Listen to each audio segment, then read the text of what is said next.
Hello dear students, आज के class में हम लोग एक important topic electric potential energy due to various point charges को पढ़ेंगे और इसके साथ साथ कुछ न्यूमेरिकल क्वेश्चंस को भी देखेंगे जो इलेक्ट्रिक पोटेंशियल और इलेक्ट्रिक पोटेंशियल एनर्जी से रिलेटेड है। तो इससे पहले हम लोग electric potential energy due to 2 point charges को देखे थे और electric potential energy due to 3 point charges को देखे थे। ये दो टॉपिक हम लोग पहले देखे थे कि 2 पॉइंट चार्जेस के कारण इलेक्ट्रिक पोटेंशियल एनर्जी का वैल्यू क्या होगा, फिर 3 पॉइंट चार्जेस के कारण इलेक्ट्रिक पोटेंशियल का वैल्यू क्या होगा। और अभी हम लोग देखेंगे वेरियस, मतलब बहुत सारे जब चार्जेज हो, n नंबर ऑफ चार्जेज जब हम लोग के पास अवेलेबल हो तो उसके कारण इलेक्ट्रिक पोटेंशियल एनर्जी क्या होगा। प्रोसेस सेम ही है जैसे 2 और 3 के लिए था। अगर वो क्लास आप नहीं किए हैं तो उसका लिंक इसके डिस्क्रिप्शन में है, पहले आप वो क्लास कर लीजिए, उसके बाद ये क्लास कीजिएगा, तभी ज़्यादा बेहतर ढंग से समझ में आएगा, क्योंकि उसी पे बेस्ड मैंने इसको समझाया है। और इसका जो न्यूमेरिकल क्वेश्चन है वो काफ़ी इम्पोर्टेंट है आपके कॉम्पिटिटिव एग्ज़ाम्स के लिए, तो उसको भी आप ज़रूर देखेंगे। तो चलिए हम लोग फटाक से स्टार्ट करते हैं। अच्छा, पहले हम लोग electric potential energy due to various point charges, तो इसका हम लोग एक फ़िगर बनाते हैं। ये हमारा वाई एक्सिस है, ये हमारा एक्स एक्सिस है। वो फिगर को मैंने इसमें शो नहीं किया है। सबसे पहले मान लेते हैं यहाँ पर एक पॉइंट ए है, यहाँ पर एक पॉइंट बी है, यहाँ पे एक पॉइंट सी है, डी है। इस तरह से n नंबर ऑफ पॉइंट्स यहाँ पे हैं। और जो हमारे चार्जेज है वो कहाँ पे हैं, पहले इनफाइनाइट पे। चार्जेस कहाँ पे है, n number of charges infinite पे है। सबसे पहले हम लोग क्या करते हैं कि एक चार्ज को, Q1 चार्ज को हम लोग इनफाइनाइट से ए पॉइंट पर लाते हैं। जब Q1 चार्ज को हम लोग इनफाइनाइट से ए पॉइंट पर ला रहे होते हैं तो यहाँ पे दूसरा कोई भी चार्ज नहीं होता है। यहाँ पे दूसरा कोई भी चार्ज नहीं है जो इस चार्ज को इधर से इधर आने में अपोज करे, इसको रोकने का कोशिश करे, वैसा कोई भी चार्ज नहीं है। तो यहाँ से यहाँ पर इसको आने में, इधर आने में इस चार्ज पे कोई फोर्स ही नहीं लग रहा है और इसमें डिस्प्लेसमेंट हो रहा है। तो हम लोग वर्क का फॉर्मूला क्या जानते हैं, वर्क इक्वल टू होता है फोर्स इनटू डिस्प्लेसमेंट। तो फोर्स तो कुछ लग ही नहीं रहा है, मतलब फोर्स का वैल्यू 0 है, लेकिन डिस्प्लेसमेंट हो रहा है। तो इस कंडीशन में वर्क का वैल्यू हमारा क्या हो जाएगा, 0। मतलब Q1 चार्ज को इनफाइनाइट से ए पॉइंट पर लाने में वर्क का वैल्यू हो जाएगा 0। और हम लोग जानते हैं capacity to do work is called energy. तो जो हमारा वर्क डन है यही हमारा एनर्जी भी है। जितना वर्क रिक्वायर्ड है चार्ज Q1 को इनफाइनाइट से ए पॉइंट पर लाने में, वो वर्क रिक्वायर्ड जो है वही हमारा एनर्जी हो जाएगा। ये वर्क रिक्वायर्ड 0 है तो एनर्जी भी क्या हो जाएगा, 0। क्लियर है। ये चीज़ हम लोग इससे पिछले और इसके पिछले, मतलब कि जब 2 पॉइंट चार्जेस और 3 पॉइंट चार्जेस के लिए देख रहे थे इलेक्ट्रिक पोटेंशियल एनर्जी, वहाँ पे भी समझे थे कि Q1 चार्ज को आने में कोई एनर्जी लॉस नहीं होता है, कोई एनर्जी की ज़रूरत नहीं होता है। अब यहाँ पे हमारा Q2 चार्ज है, मान लीजिए Q2 चार्ज को इनफाइनाइट से B पॉइंट पर लाना है। तो इसको यहाँ से यहाँ पर लाने में एनर्जी हमारा लगेगा। वो कैसे लगेगा, क्योंकि यहाँ पे Q1 चार्ज हमारा पहले से अवेलेबल है और जब चार्ज होता है तो वो अपने चारों तरफ क्या करता है, इलेक्ट्रिक फील्ड क्रिएट किया होता है। चारों तरफ इलेक्ट्रिक फील्ड क्रिएट होता है और इलेक्ट्रिक फील्ड क्रिएट होने के कारण ये क्या करेगा, इस चार्ज पे फोर्स अप्लाई करेगा। हम लोग इलेक्ट्रिक फील्ड में इस चीज़ को पढ़े थे कि चार्ज के कारण इलेक्ट्रिक फील्ड जो क्रिएट रहेगा उसमें अगर हम लोग कोई दूसरा चार्ज को रखते हैं तो इसके ऊपर एक फ़ोर्स लगेगा और वो फोर्स का वैल्यू कितना होगा, जितना चार्ज का वैल्यू होगा। जैसे Q2 चार्ज है यहाँ पे तो Q2 चार्ज का वैल्यू और इंटू ई इलेक्ट्रिक फील्ड का वैल्यू। तो Q2 इंटू ई जो है वो हमारा क्या हो जाएगा, इलेक्ट्रिक फोर्स, जो फोर्स लग रहा है इसके कारण। तो फोर्स लग रहा है Q2 पॉइंट पर और डिस्प्लेसमेंट भी हो रहा है, इनफाइनाइट से लेके B पॉइंट तक जा रहा है। मतलब यहाँ पे वर्क डन होगा, मतलब यहाँ पे हमारा वर्क डन हो रहा है। तो यहाँ जो हमारा वर्क हो रहा है वो वही हमारा वर्क डन क्या हो जाएगा, इलेक्ट्रिक पोटेंशियल एनर्जी हो जाएगा। ठीक है। अब electric potential V equal to हम लोग क्या जानते हैं, W/Q होता है। यह फार्मूला आप लोग पहले से पढ़े हैं। Electric potential equal to work upon charge. अगर ये आप नहीं पढ़े हैं तो इस वीडियो के डिस्क्रिप्शन मतलब यहाँ जो नीचे एरो बना होता है उस पर आप क्लिक करेंगे तो नीचे डिस्क्रिप्शन उसका खुल जाएगा। उसमें इस पूरे चैप्टर का, पूरे यूनिट 2 का हम लिंक दे देंगे। उसमें चैप्टर 2 का लिंक दे देंगे। उस चैप्टर 2 में जितना भी क्लासेस अभी तक हुआ है वो सारा वीडियोज़ अवेलेबल है, उसको आप देख सकते हैं। तो पहले हम लोग पढ़े हैं कि इलेक्ट्रिक पोटेंशियल इक्वल टू क्या होता है, वर्क अपॉन चार्ज। तो यहाँ पर अगर हम लोग वर्क निकालना चाहें तो वर्क इक्वल टू क्या हो जाएगा, इलेक्ट्रिक पोटेंशियल और इनटू चार्ज, मतलब हमारा V और इनटू Q। ये हमारा वर्क इक्वल टू हो जाएगा इलेक्ट्रिक पोटेंशियल इनटू चार्ज। अब समझने वाली बात ये है, वर्क इक्वल टू क्या हो गया, electric potential into charge. Charge जो हमारा इनफाइनाइट से आ रहा है उस चार्ज का वैल्यू यहाँ पे होगा। तो कौन सा चार्ज आ रहा है, Q2 आ रहा है, तो Q2। और इलेक्ट्रिक पोटेंशियल हमारा किसके कारण डेवलप हो रहा है, Q1 चार्ज के कारण। तो इलेक्ट्रिक पोटेंशियल का फॉर्मूला क्या होता है, Q/4πε0 इंटू R। तो यहाँ जो हमारा इलेक्ट्रिक पोटेंशियल है वो किसके कारण डेवलप है, Q1 चार्ज के कारण। तो Q1 charge divided by 4πε0 into R। और R जो है हमारा वो कौन सा है, चूँकि 1 से R1 हमारा मतलब कि जो हमारा डिस्टेंस है वो R1 से R2 की तरफ है, मतलब इसको हम लोग R12 लिखेंगे। ये जो हम लोग डिस्टेंस ले रहे हैं यहाँ पर A हमारा R1 पे है, B पॉइंट हमारा R2 पे है, C पॉइंट हमारा R3 पे है, इसी तरह RN पे है ना। तो R1 से लेके R2 के बीच का जो डिस्टेंस है, ये वाला जो डिस्टेंस है, इस डिस्टेंस को हम लोग क्या लिखेंगे, R1 से R2 की तरफ आ रहा है तो इसको हम लोग R12 लिखेंगे, है ना। ये सारी चीज़ें आप पहले से पढ़े हुए हैं, मतलब अगर 2 पॉइंट चार्जेस और 3 पॉइंट चार्जेस को आप समझे होंगे, देखे होंगे वो वाला क्लास, तो ये आपको बिल्कुल समझ में आ रहा होगा। अगर नहीं देखे होंगे तो पहले देख लीजिए, नहीं तो ये समझ में भी नहीं आएगा। तो इस यहाँ पे हम लोग क्या किए हैं, इसको डायरेक्ट लिखे हैं, total electric potential energy. Total electric potential energy हमारा जो है Q1 चार्ज के कारण Q2 चार्ज पे जो लग रहा है वो क्या हो जाएगा, Q1 into Q2/4πε0 into R12। अब ये दोनों जो है हमारा, ये दोनों कौन सा इलेक्ट्रिक पोटेंशियल एनर्जी है, जो हमारा Q1 चार्ज है यहाँ पर वो भी अब आ गया है, Q2 चार्ज जो है वो भी आ गया है।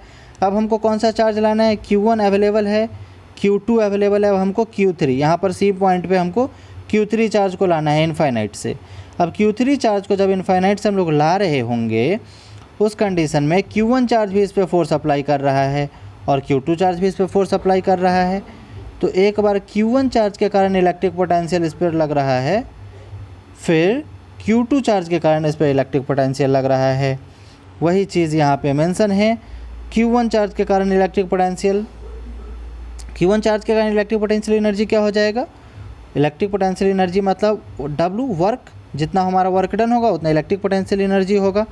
तो यहाँ जो हमारा वर्क है वो क्या होता है, V इंटू Q। और इस बार जो हमारा चार्ज है, कौन से चार्ज को हम लोग ला रहे हैं, Q3 चार्ज को, तो Q3। और यहाँ जो इलेक्ट्रिक पोटेंशियल है, इस इलेक्ट्रिक पोटेंशियल का हम लोग क्या लिख सकते हैं, Q1 चार्ज के कारण, तो Q1/4πε0 इंटू R13। चूँकि हमारा Q1 R1 पे है और जो हमारा Q3 है वो कहाँ पे आ जाएगा, R3 पे, है ना। तो यहाँ पर R13, ये मिस्टेक से लिखा गया, यहाँ पर Q1/4πε0 इंटू R13 और इंटू Q3, मतलब यहाँ पर लिखा हुआ है Q1 into Q3/4πε0 into R13, है ना। अब इसी तरह Q2 चार्ज के कारण Q3 पर जो हमारा लग रहा है इलेक्ट्रिक पोटेंशियल वो क्या हो जाएगा, Q2 into Q3/4πε0 into R23 हो जाएगा। इसी तरह से nth चार्ज के लिए देखें, nवां चार्ज के लिए, तो nवां चार्ज को जब हम लोग ला रहे होंगे तो इस पर Q1 चार्ज भी फोर्स अप्लाई करेगा, Q2 भी फोर्स अप्लाई करेगा, Q3 भी, Q4, Q5 करते हुए Qn तक फोर्स अप्लाई करेगा। तो उतना हमको शो कर पाना मुश्किल है, उतना हम लोग शो नहीं कर पाएंगे।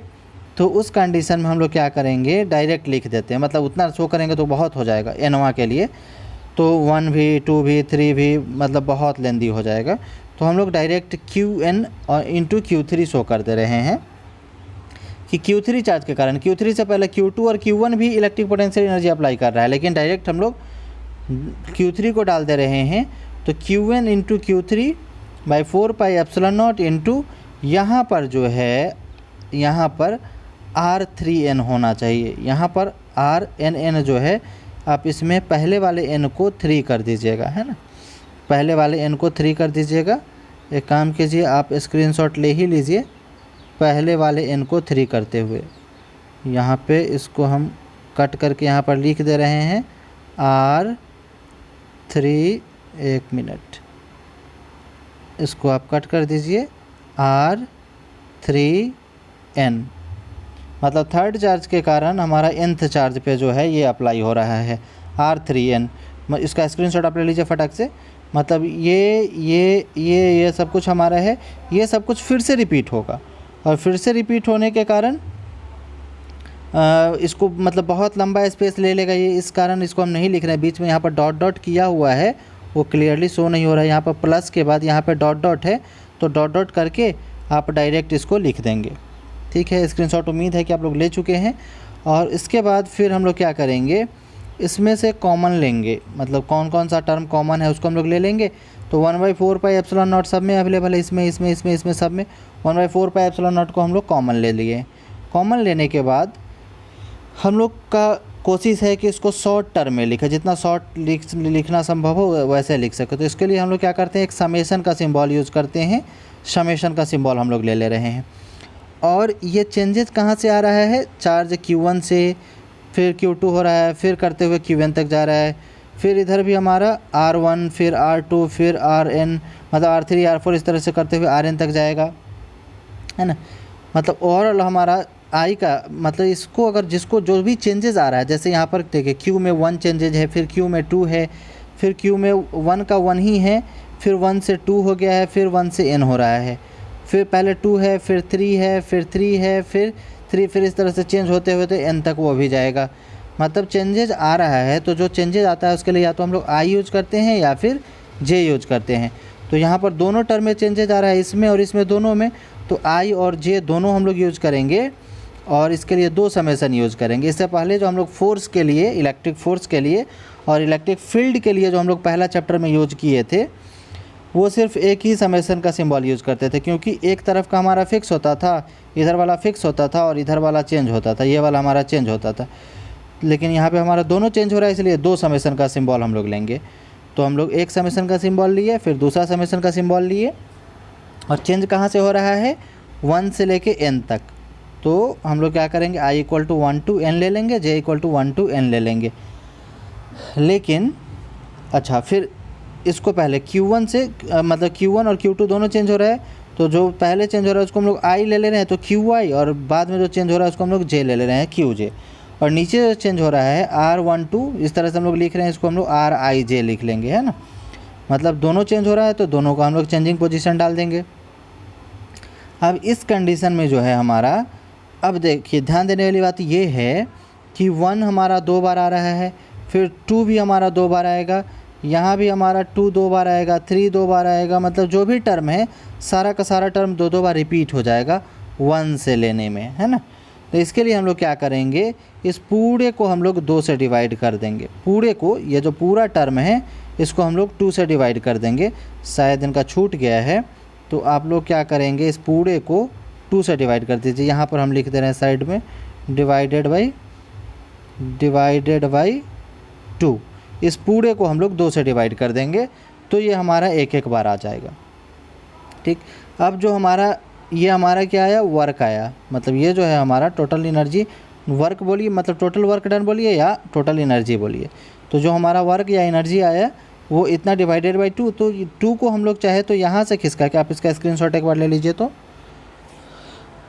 उम्मीद है आप लोग ले चुके हैं स्क्रीनशॉट। तो यहाँ जो 2 है इसको यहाँ पर नहीं रख के इसको हम लोग यहाँ पर इस फैशन में रखते हैं कि देखने में थोड़ा सा अच्छा लगता है। ठीक है, तो इसको हम लोग इस तरह से लिख सकते हैं 1/4πε0 × 1/2, या फिर 1/2 को आप इधर भी लिखेंगे, कोई दिक्कत नहीं है। और ये वाले टर्म को हम लोग सेम कॉपी यहाँ पर मार देंगे कि सेम है। अब जो हमारा इलेक्ट्रिक पोटेंशियल एनर्जी है वो क्या हो गया, 1/4πε0 × 1/2 समेशन I21 J21 n। और इसको हम लोग RIJ को RI - RJ इस तरह से भी लिख सकते हैं। मतलब इसको हम लोग अब ये यहाँ पर वेक्टर फॉर्म में है, यहाँ पर उसके मैग्नीट्यूड फॉर्म में हम लोग डाल दिए। तो आप ऐसे भी लिखिए या ऐसे भी लिखिए, उससे कोई प्रॉब्लम नहीं है, कैसे भी लिख सकते हैं।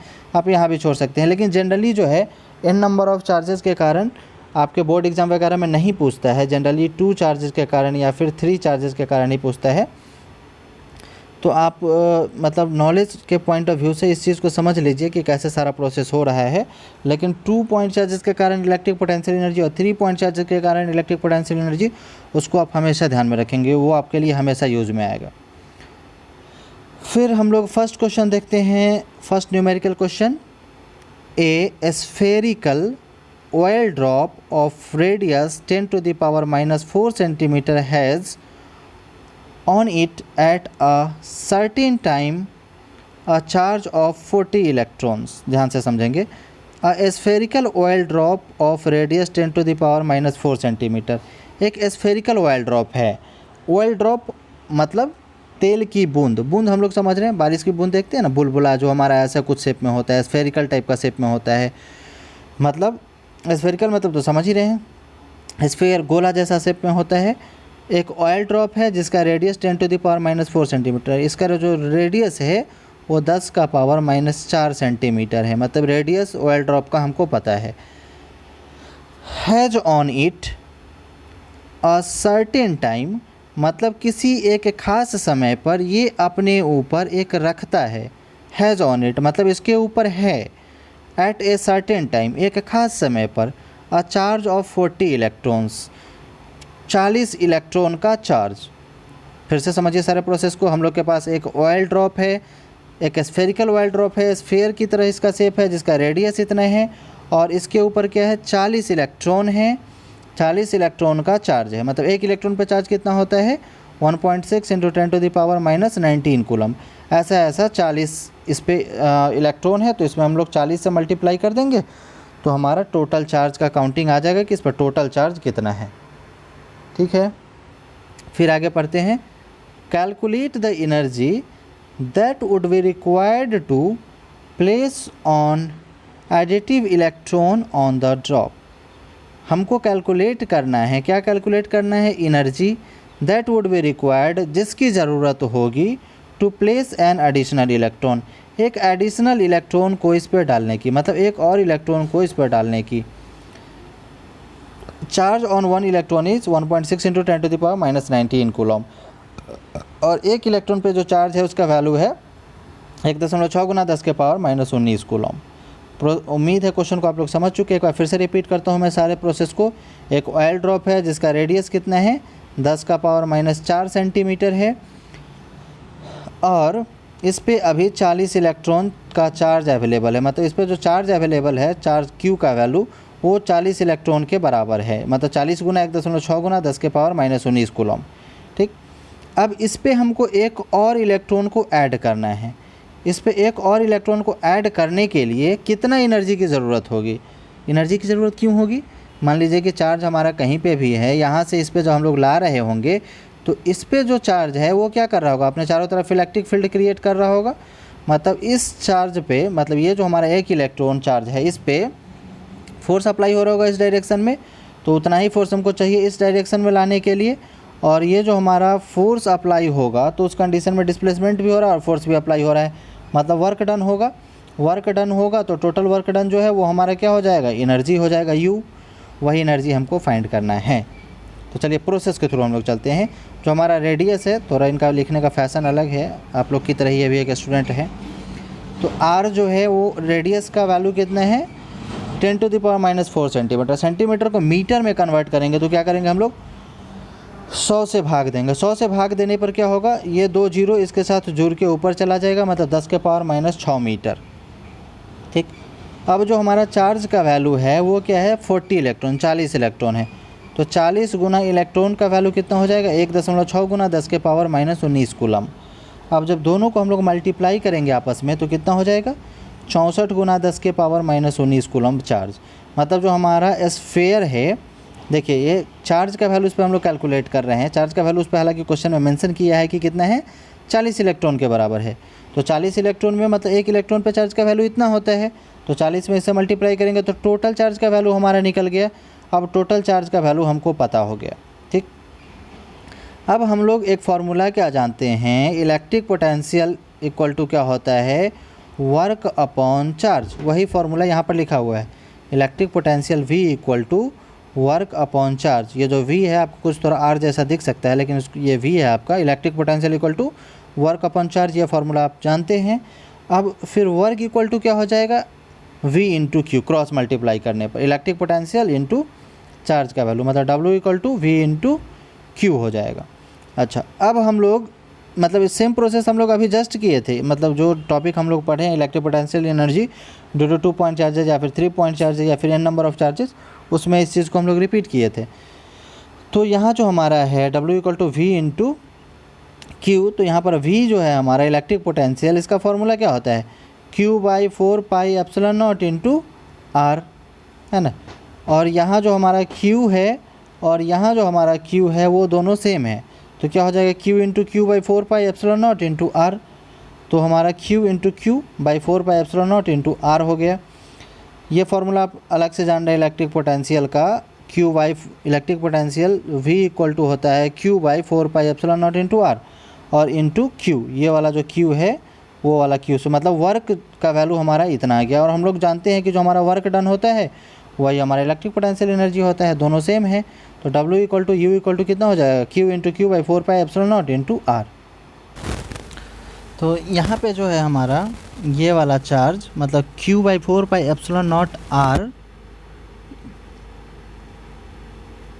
ये वाला चार्ज जो है हमारा, ये हमारा मेन चार्ज है जिसके कारण इलेक्ट्रिक फील्ड डेवलप हो रहा है।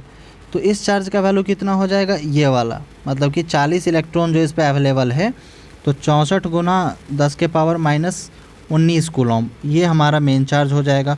और यहाँ जो हमारा चार्ज है, और एक इलेक्ट्रॉन को जो हम लोग ला रहे हैं यहाँ से ऑयल ड्रॉप पर, तो 1 इलेक्ट्रॉन पे जितना चार्ज होता है उतना चार्ज हमारा ये हो जाएगा। तो उस कंडीशन में W इक्वल टू हम लोग क्या लिखेंगे, W लिखिए या फिर U लिखिए, electric potential energy U equal to ये चार्ज का वैल्यू 64 इंटू 64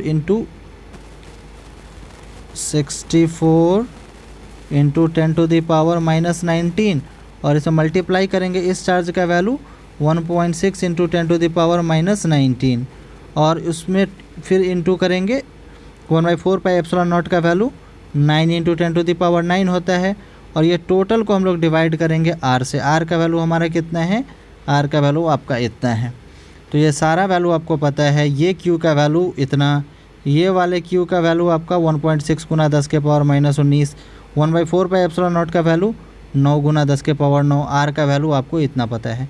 फाइनली कैलकुलेट करके आप इसका आंसर बताएंगे कमेंट करके कि फर्स्ट क्वेश्चन का आंसर आपका कितना आया। फिर हम लोग नेक्स्ट क्वेश्चन देखते हैं। क्वेश्चन नंबर 2 है आपका, 2 charges equal to 20 microcoulomb and 10 microcoulomb and minus 10 microcoulomb are placed at point 6 centimetre apart.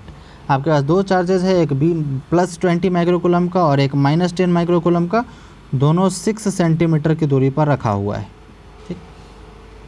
और find the value of the potential at a distance 4 centimetre on the right bisector of the line joining the 2 charges.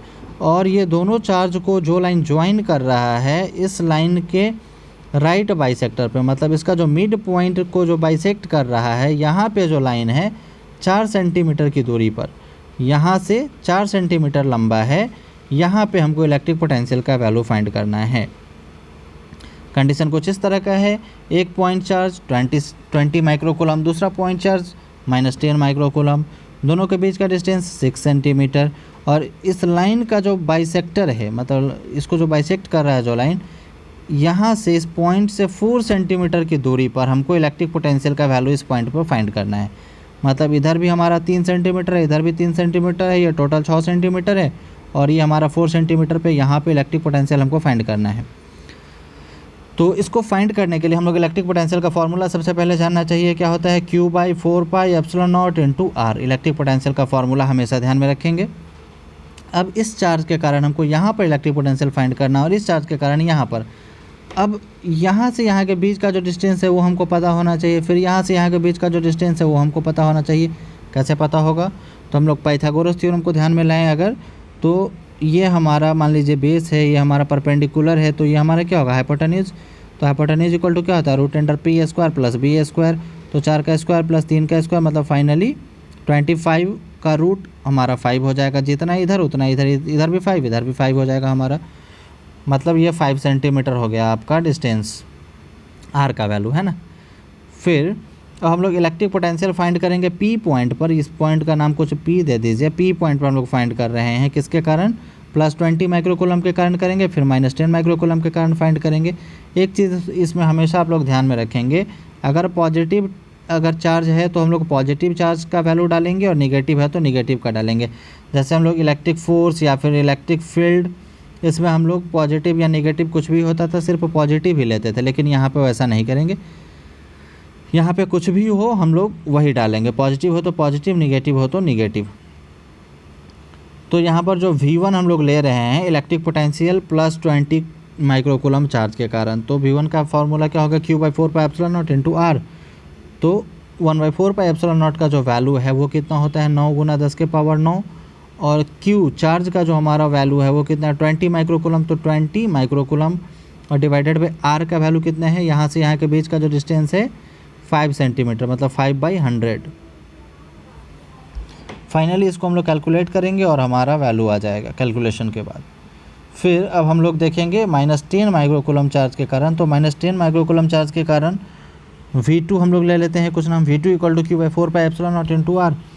तो 1/4πε0 का value 9 × 10⁻⁹ और charge का value इतना और divided by R का value हम लोग डाल दिया। फाइनली कैलकुलेट करेंगे, आपका आंसर आ जाएगा। अब आंसर यहाँ पर ये नहीं होगा, जैसे अब थोड़ा सा ध्यान में हम लोग लाए इलेक्ट्रिक फोर्स या फिर इलेक्ट्रिक फील्ड को, तो हम लोग यहाँ पर क्या देखते थे, पॉजिटिव चार्ज जिसको इधर रिपेल कर रहा है, नेगेटिव चार्ज जिसको इधर अट्रैक्ट कर रहा है, दोनों के बीच में हमारा रिजल्टेंट फोर्स आता था या रिजल्टेंट इलेक्ट्रिक फील्ड।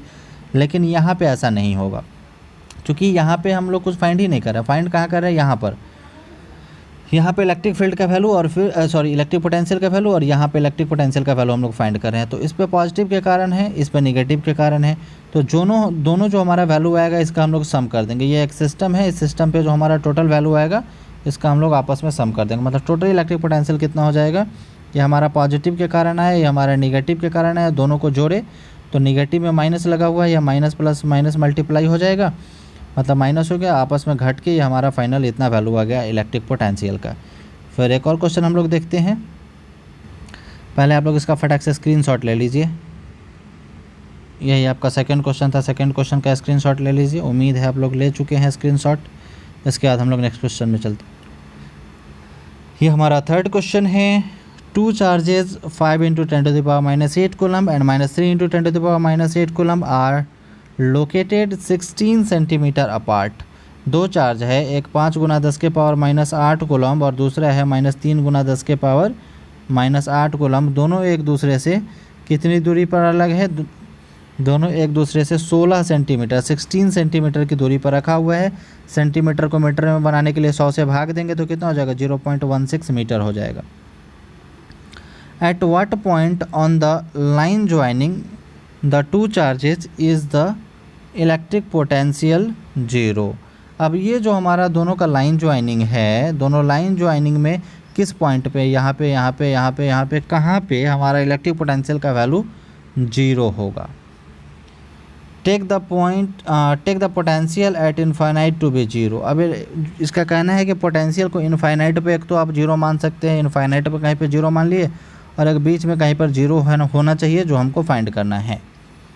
ठीक, उसके लिए हम लोग क्या करते हैं, हम मान लेते हैं कि सी पॉइंट पे हमारा इलेक्ट्रिक पोटेंशियल 0 होगा, जिसका डिस्टेंस यहाँ से कुछ x है। अब यहाँ से हम लोग मान लीजिए x मान लिए, तो यहाँ से यहाँ के बीच का दूरी कितना बचेगा, टोटल 0.16 मीटर था या 16 सेंटीमीटर था, उसमें से x को घटा देंगे तो कितना हो जाएगा, 0.16 माइनस x, मतलब ये डिस्टेंस हमारा x हो गया और ये 0.16 माइनस x। अब ये ए पॉइंट मान लिए या बी पॉइंट मान लिए, ए पॉइंट पर हमारा इलेक्ट्रिक पोटेंशियल का वैल्यू का फॉर्मूला हो गया Q/4πε0 into are, B point पर हो गया Q/4πε0 into are. Same formula, चूँकि यहाँ पे हमारा क्या है, इलेक्ट्रिक पोटेंशियल 0 है, तो 0 कब होगा, जितना इलेक्ट्रिक पोटेंशियल इधर का है उतना ही इलेक्ट्रिक पोटेंशियल इधर का भी होना चाहिए, तभी 0 होगा। मतलब इधर का इलेक्ट्रिक पोटेंशियल इधर का इलेक्ट्रिक पोटेंशियल दोनों बराबर जब हो जाएगा तब 0 हो जाएगा। तो हम मान लिए है कि सी पॉइंट पर 0 है, मतलब सी पॉइंट पर सेम है, तो इस कंडीशन में जो है इधर का हमारा डिस्टेंस x है, इधर का डिस्टेंस 0.16 माइनस x है, तो हम लोग इलेक्ट्रिक पोटेंशियल का वैल्यू डाल देते हैं।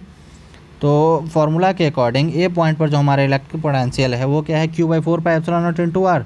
तो 1/4πε0 का वैल्यू 9 गुना 10 के पावर 9, और जो चार्ज है यहाँ पर कितना है 5 गुना 10 के पावर -8 डिवाइडेड बाई डिस्टेंस जो यहाँ से यहाँ के बीच का डिस्टेंस है वो हमारा x है।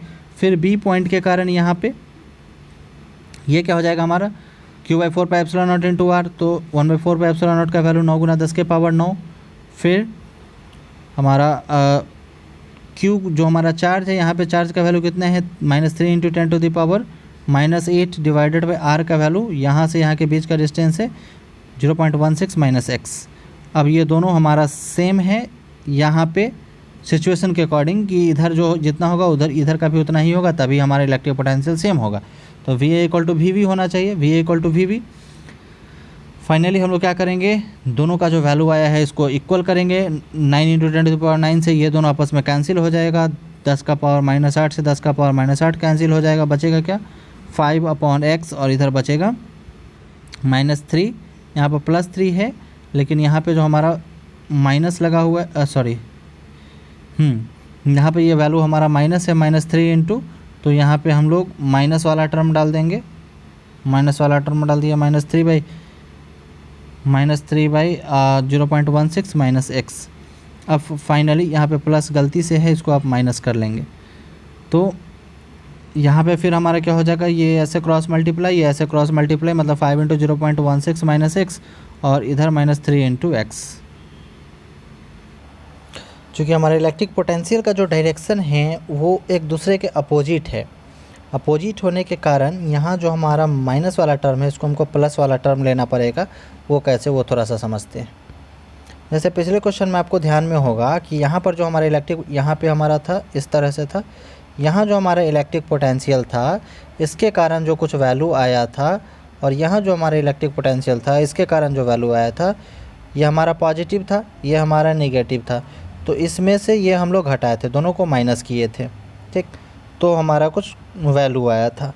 तो यहाँ पे हमारा अभी के क्वेश्चन में क्या है कि यहाँ पे 0 होना चाहिए, मतलब ये पॉजिटिव वाले में से इस नेगेटिव वाले को घटाएंगे तो ये टर्म हमारा 0 होना चाहिए। कंडीशन कुछ इस तरह से ध्यान से समझेंगे। ये जो पॉजिटिव वाला टर्म है इसमें से हम लोग नेगेटिव वाले को घटाएंगे, और घटाने के बाद ये 0 होना चाहिए। तो यहाँ जो घटा रहे हैं तो इसको हम लोग इस तरफ ले जाएंगे तो क्या हो जाएगा, ये नेगेटिव से हमारा पॉजिटिव हो जाएगा।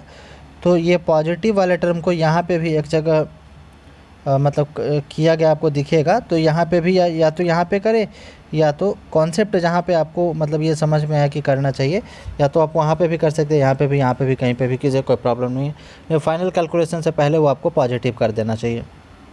तो ये हमको पॉजिटिव कर देने हैं।